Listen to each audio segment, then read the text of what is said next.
Medicating children.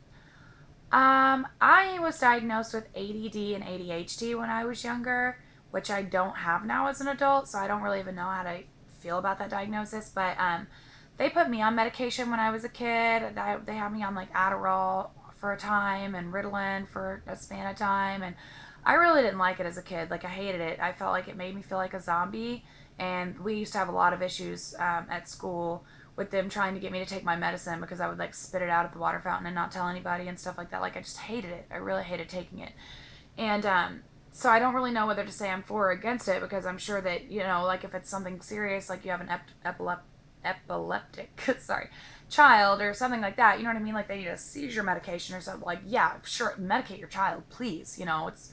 But if it's like for a hyperactivity or something, I mean, maybe, but do it naturally. Like for Skylar, she gets really, really just psycho when it nears bedtime and she gets tired. She gets crazy. She gets self-injurious. She gets fussy and she has meltdowns. And so what I has been recommended to me by her therapists and stuff is melatonin.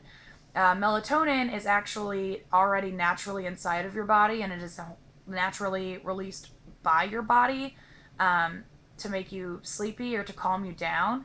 And so they sell melatonin, but since that's already like a naturally released hormone, I don't really feel awkward or bad about using melatonin to calm Skylar down when it comes bedtime.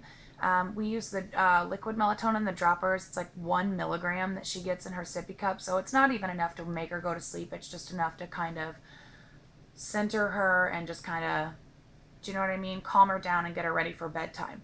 But that's an all natural thing. So like as far as pharmaceuticals, like I said, unless it's like like severely medically necessary, I think that pharmaceutically medicating children is probably not the best idea, that personally.